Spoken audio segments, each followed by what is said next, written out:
भारत रत्न, जो कि हमारे देश में सबसे ऊंचा सम्मान है। ये सम्मान उन लोगों को मिलता है जिन्होंने कला, शास्त्र, खेल या समाज सेवा में अत्यंत महत्वपूर्ण योगदान दिया हो और इससे उसकी महत्वाकांक्षाओं को सम्मानित किया जाता है। हाल ही में श्री लाल कृष्ण आडवाणी को प्रधानमंत्री ने भारत रत्न से सम्मानित करने का फैसला लिया। श्री लाल कृष्ण आडवाणी को व्यापक रूप से महान बौद्धिक क्षमता, मजबूत सिद्धांतों और एक मजबूत और समृद्ध भारत के विचार के प्रति अटूट समर्थन वाले व्यक्ति के रूप में माना जाता है। आज हम जानेंगे उनके जीवन की कहानी, उनकी किताब माई कंट्री माई लाइफ के नजरिए से, और जानेंगे कैसे बिना प्रधानमंत्री बने उन्होंने राजनीति के इतिहास में अपना गहरा प्रभाव छोड़ा।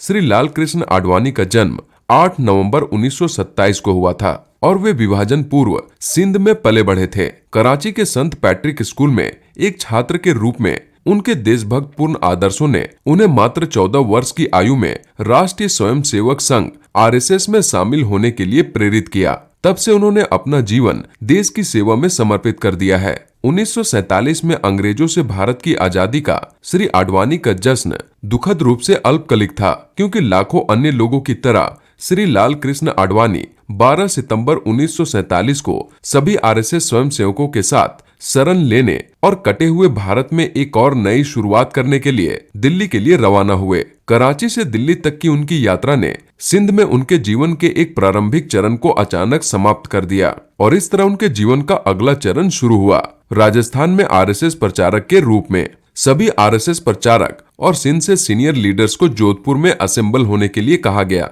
जहां उन्हें आने वाले दिनों में होने वाले काम के बारे में इंस्ट्रक्शंस मिलेंगे। RSS लीडर्स ने पाकिस्तान से आए वॉलंटियर्स को बताया कि उनका मेन टास्क रिफ्यूजीज के माइग्रेशन को स्मूथली और ऑर्डरली तरीके से हेल्प करना था। 1947 के आखिरी में उन्होंने खुद को पूरी तरह से इस काम में झोंक दिया। जोधपुर कैंप खत्म होने के बाद उन्हें और कुछ लोगों को राजस्थान के अलग अलग हिस्सों में RSS एक्टिविटीज कंटिन्यू करने के लिए भेजा गया। 1947 में ही मिस्टर आडवाणी को राजस्थान से दिल्ली ट्रांसफर करने के लिए कहा गया, ताकि वो मिस्टर अटल बिहारी वाजपेयी और दूसरे न्यूली इलेक्टेड जनसंघ MPs को उनके पार्लियामेंट्री वर्क में हेल्प कर सकें। इसके बाद दिल्ली उनकी पॉलिटिकल एक्टिविटी का सेंटर बन गया। उनकी नई रेस्पॉन्सिबिलिटी ने उन्हें पार्लियामेंट और गवर्नमेंट के वर्किंग के बारे में सीखने का मौका दिया और साथ ही उन्हें स्टेटमेंट्स ड्राफ्ट करने, क्वेश्चन बनाने और इश्यूज पे पॉइंट्स रेज करने की स्किल डेवलप करने में भी मदद मिली। श्री लाल कृष्ण आडवाणी की कोलिशन पॉलिटिक्स में पहली एंट्री दिल्ली के म्युनिसिपल अफेयर्स में थी। पार्टी के पार्लियामेंट विंग में उनके काम के अलावा उन्हें जनसंघ की दिल्ली यूनिट को जनरल सेक्रेटरी के तौर पे देखने के लिए कहा गया। पार्टी ने कांग्रेस से कम्पीट किया, जिसका उस टाइम इंडियन पॉलिटिक्स में बहुत बड़ा रोल था। 80 सीट वाले हाउस में जनसंघ ने 25 सीट्स जीती, कांग्रेस से सिर्फ 2 कम। इलेक्शंस के इमीडिएटली बाद जनसंघ को बाहर रखने के लिए CPI ने कांग्रेस के साथ अलायंस ऑफर किया। उन्होंने एक कंडीशन रखी कि कांग्रेस उनके एक मेंबर को, जो कि प्रोमिनेंट फ्रीडम फाइटर और क्वाइट इंडिया मूवमेंट की स्टार अरुणा असफ अली थी, दिल्ली की पहली मेयर बनाए। कांग्रेस मान गई, लेकिन कांस्टेंट अंदरूनी स्ट्राइक की वजह से ये अलायंस 1 साल के अंदर ही टूट गया। इसके बाद जनसंघ और CPI ने एक रिटर्न एग्रीमेंट किया। श्री लाल कृष्ण आडवाणी के लिए ये पॉलिटिकल लीडरशिप और स्ट्रेटेजी बनाने की आर्ट में एक अच्छा स्टार्ट था। वो कहते हैं, मैं कॉन्फिडेंस से कह सकता हूँ कि यहीं से मुझे कोलिशन पॉलिटिक्स में अपनी अर्ली ग्राउंडिंग मिली और ये चीज आने वाले सालों और दशकों में मुझे बहुत काम आई। 1967 में तकरीबन 5 महीनों के अंदर दिल्ली में 3 इलेक्शंस एक साथ हुए, लोकसभा, मेट्रोपॉलिटन काउंसिल और म्युनिसिपल कॉर्पोरेशन। जनसंघ तीनों इलेक्शन में जीत गई। श्री लाल कृष्ण आडवाणी की पार्टी ने 7 में से 6 लोकसभा सीट जीती, MCD में 100 में से 52 सीट्स जीती और काउंसिल में 56 में से 33 सीट्स जीती। ये नेशनल कैपिटल में एक जबरदस्त ट्रिपल विन थी और साथ ही उनकी स्टेचर में भी बहुत बढ़ोतरी हुई। श्री अटल बिहारी वाजपेयी, जो फरवरी 1968 में पार्टी प्रेसिडेंट बने थे, 1971 के जनरल इलेक्शंस के बाद स्टेप डाउन करने के बारे में सीरियसली सोच रहे थे। 1972 के शुरू में श्री अटल बिहारी वाजपेयी ने श्री लाल कृष्ण आडवाणी को कहा कि वो पार्टी प्रेसिडेंट बन जाए, क्योंकि उन्होंने इस ऑफिस में ऑलरेडी 4 साल कंप्लीट कर लिए थे और वो दूसरों को चांस देना चाहते थे। श्री लाल कृष्ण आडवाणी थोड़े रिलक्टेंट थे, क्योंकि वो खुद को एक अच्छे ऑरेटर नहीं मानते थे और पब्लिक मीटिंग्स में बोलने के मामले में थोड़े नर्वस होते थे, जबकि दूसरी तरफ अटल जी एक जबरदस्त ऑरेटर थे श्री अटल बिहारी वाजपेयी अपनी मैजिकल स्पीचेस से ऑडियंस को आसानी से मेस्मराइज कर देते थे।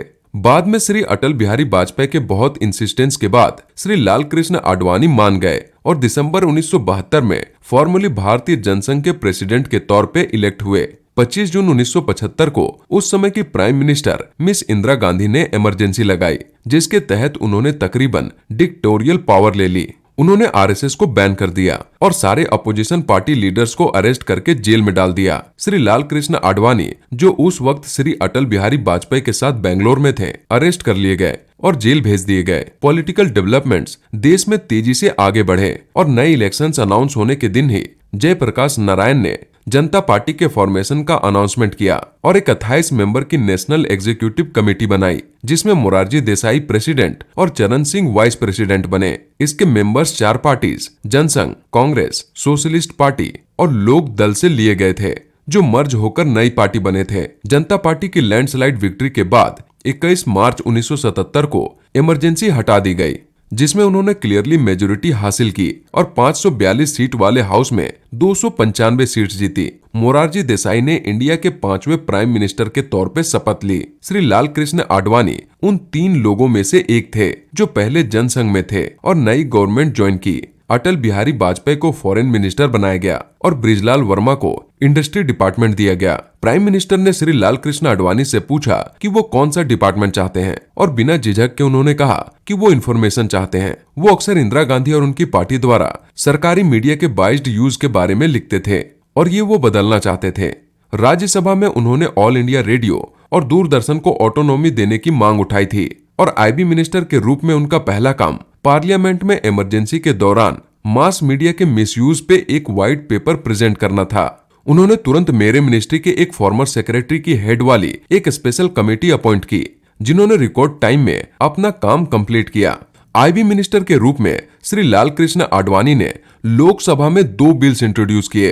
एक ने prevention of publication of objectionable material act को रिपील करने की मांग की। दूसरे का मकसद था पार्लियामेंट्री प्रोसीडिंग्स, जिसे फिरोज गांधी एक्ट के नाम से जाना जाता था। हाउस ने दोनों बिल्स को बड़े इंथुजियाज्म से पास किया। उन्होंने ऑल इंडिया रेडियो और दूरदर्शन को इंस्टीट्यूशनल ऑटोनॉमी की जरूरत के बारे में पार्लियामेंट के अंदर और बाहर एक सीरियस डिबेट शुरू की। इसी मकसद के लिए एल्डरली बीजी वर्गेसी की चेयरमैनशिप में एक वर्किंग ग्रुप बनाया गया। प्रसार भारती का कंसेप्ट, जो कि एक ऑटोनोमस कॉरपोरेशन था जिसे दोनों मीडिया ऑर्गेनाइजेशन को रन करना था, इसी कमेटी की रिकमेंडेशन थी। उन्होंने Prasar Bharati broadcasting corporation of India bill को 1977 में पार्लियामेंट में इंट्रोड्यूस किया। राज्यसभा में ये पास नहीं हो सका क्योंकि कांग्रेस, जिसके पास हाउस में मेजोरिटी थी, इसके फेवर में नहीं थी। अफसोस की बात है कि जनता गवर्नमेंट की शान बहुत शॉर्ट लिव्ड रही। अपना आधा टर्म कंप्लीट करने से पहले ही ये पार्टी के अंदर इंटरनल फाइट्स की वजह से गिर गई। 15 जुलाई 1979 को मोरारजी देसाई ने प्राइम मिनिस्टर के पद से रिजाइन कर दिया। उनके डिप्टी चरण सिंह को इंदिरा गांधी के सपोर्ट से प्राइम मिनिस्टर बना दिया गया, लेकिन उन्होंने 6 महीने से भी कम समय में अपना सपोर्ट हटा लिया। इस तरह एक धोखे के बाद दूसरा धोखा हुआ। इसके बाद देश में एक और अनफॉर्चुनेट डेवलपमेंट हुआ। चरण सिंह के रिजाइन करने के बाद जनता पार्टी ने जगजीवन राम की लीडरशिप में अगली गवर्नमेंट बनाने का क्लेम करने का डिसाइड किया, लेकिन उस समय के इंडिया के प्रेसिडेंट नीलम संजीवा रेड्डी ने जगजीवन राम के गवर्नमेंट बनाने के लिए इनवाइट किए जाने के हक को इग्नोर कर दिया और 22 अगस्त 1979 को लोकसभा को डिसॉल्व कर दिया। इस तरह से जनवरी 1980 में देश में मिड टर्म इलेक्शंस हुए। जनता पार्टी में पावर, स्ट्रगल और डिवीजन से परेशान होकर वोटर्स ने इंदिरा गांधी को वापस पावर में लाने के लिए वोट किया। अपनी बुक द पीपल बेटरेड उन्होंने जनता गवर्नमेंट के उत्थान और डाउनफॉल से जुड़ी खुशियों और दुखों को बड़े डिटेल में बताया है, क्योंकि ये मोरारजी भाई की गवर्नमेंट के डीस्टेबलाइजेशन के थोड़े टाइम बाद लिखी गई थी। वो आज भी रिलीवेंट है। बीजेपी के फाउंडिंग मेंबर 5-6 अप्रैल 1980 के 2 दिन के नेशनल कॉन्फ्रेंस ने एक नई स्पिरिट डाली, एक डिटर्मिनेशन की स्पिरिट। 6 अप्रैल को दिल्ली के फिरोज शाह कोटला ग्राउंड में 3,500 से ज्यादा डेलीगेट्स जमा हुए और एक नई पॉलिटिकल ऑर्गेनाइजेशन बनाने का प्लेज लिया, जिसका नाम भारतीय जनता पार्टी रखा गया। अटल बिहारी वाजपेयी को इसका पहला प्रेसिडेंट चुना गया और श्री लाल कृष्ण आडवाणी को जनरल सेक्रेटरी की रिस्पॉन्सिबिलिटी सिकंदर भक्त और सूरज भान के साथ दी गई। 1984 के इलेक्शन से कुछ महीने पहले ही इंदिरा गांधी की असैसिनेशन हो गई, जिससे कांग्रेस के लिए सिंपैथी की वेव आ गई, जिसका योगदान बीजेपी के कम नंबर्स में भी रहा, क्योंकि कांग्रेस ने रिकॉर्ड नंबर ऑफ सीट जीती। इसके बाद श्री लाल कृष्ण आडवाणी को पार्टी प्रेसिडेंट अपॉइंट किया गया। 1980 की शुरुआती सालों में विश्व हिंदू परिषद (वीएचपी) ने अयोध्या में बाबरी मस्जिद की जगह पे